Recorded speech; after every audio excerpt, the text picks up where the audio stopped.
Dan yang paling indah, ini saya berikan rumus. Ini indah rumus Quran ya. Quran surah ke-91 ayat 7 sampai 10. Kalau Anda bisa terapkan rumus ini, itu nikmat keadaan rumah tangga. Enak banget. Gak ada kecuali surga yang dikedepankan itu kan, dalam tanda petik. Teman-teman lihat rumusnya. Wa nafsi wa ma sawaha. Dan demi jiwa yang disempurnakan penciptaannya. Fa alhamaha fujuraha wa taqwaha. Di dalam jiwa itu ada dua dorongan. Catat betul ini ya. Pertama sifat baik, namanya takwa. Yang kedua sifat buruk, cenderung pada yang buruk, namanya fujur. Jadi ketika Allah menciptakan seseorang, dua sifat ini selalu ada dalam dirinya. Pertama sifat-sifat baik, misal jujur itu baik. Tapi ingat, saat Allah menciptakan jujur ada lawannya, bohong. Allah menciptakan rendah hati, tawadhu, ada lawannya sombong. Allah menciptakan sabar, ada lawannya marah. Tapi rumusnya, tolong catat ini ya. Allah menciptakan yang jelek ini bukan ingin menjadikan sikap dan sifat Anda jelek, bukan. Tapi untuk melatih supaya yang baik muncul. Kalau Allah tidak ciptakan dusta, nggak akan ketahuan jujur. Kalau tidak diciptakan amarah, nggak akan teruji sabar. Kalau tidak diciptakan bohong, tidak akan ketahuan jujur. Dan kalau nggak diciptakan sombong, nggak akan ketahuan rendah hati. Rumusnya apa? Qad aflaha man zakkaha. Ini poinnya. Akan bahagia kehidupan seseorang bila selalu menjadikan yang jelek itu menjadi katalis untuk memicu yang baiknya. Jadi kalau Anda menemukan sifat dan sikap di pasangan hidup yang tidak menyenangkan, rumus Qur'annya cari lawannya. Karena di situ Anda diuji. Misal Bu ya, marah dititipkan pada suami misal. Pulang dari kantor tiba-tiba dia marah. Saat suami marah, Allah menitipkan marah pada suami bukan ingin menjadikan suami pemarah, bukan. Tapi ingin menguji kesabaran pada diri ibu. Yang kalau nggak dititipkan marah pada suami, sabar di ibu nggak akan kelihatan. Itu poinnya. Jadi begitu ibu lihat suami marah misalnya, itu maksudnya sabar ibu harus dimunculkan.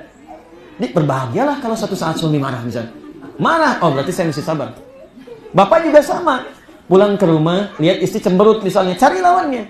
Cemberut apa lawannya? Selesai. Gitu pulang ke rumah, istri cemberut, Anda senyum. Assalamualaikum, kenal kayaknya, selesai. Ya. Yang jadi persoalan kan lawannya nggak pernah dicari. Istri cemberut, Anda misalnya sewot. Kamu kenapa begitu? Emang kenapa? Nggak beres, nggak akan selesai. Kita punya karib, ya, teman, kerabat, orang soleh keluarganya, masya Allah. Ini kisah nyata. Di Karawang sudah punya anak 3, suami istri soleh, anak-anaknya soleh. Ini indah Pak ya, dia menerapkan teori ini. Ini indah sekali. Satu kali suaminya pulang dari kantor dan luar biasa capek, lapar. Istrinya biasa sudah nunggu di rumah. Tapi dia telat masak, dia masak. Ya, suami buka pintu dan disambut, dicium tangannya, didudukkan ya, di meja makan. Dia katakan, tunggu Pak ya, makanan belum selesai. Kata suaminya, Mah, tolong untuk Danjel bikinin mie katanya. Singkatnya dibuatkan mie oleh istrinya. Karena dia saking sibuk yang ingin segera jadi, dia lupa ya. Garam yang 1 sendok untuk sayur, dia masukkan ke mangkok mie. Dia aduk begini. Baik. Begitu selesai, istrinya senyum, tenang karena merasa sudah siap bikin mie, dia kasihkan. Pak, ini ya untuk ganjel dulu katanya. Baik, suaminya alhamdulillah senang, makasih Mak. Okay. Begitu mamanya pergi ke dapur, dia mulai santap mie itu. Maka santapan pertama, Masya Allah. Antum datang Pak ya, pulang ke rumah. Capek, lapar, dikasih mie dengan garam 1 sendok. Bagaimana responnya?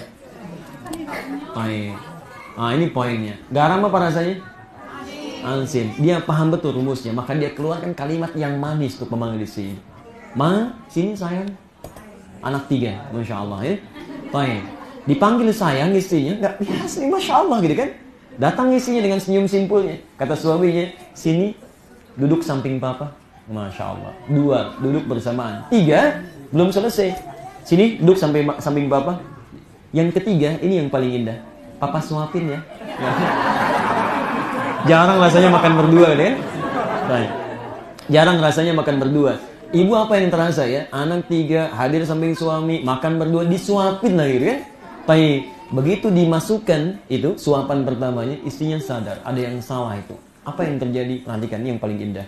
Dia langsung tunduk ke bawah, dicium kaki suami, mengatakan, maafkan saya Pak. Dia nangis. Saya tidak sengaja katanya kan.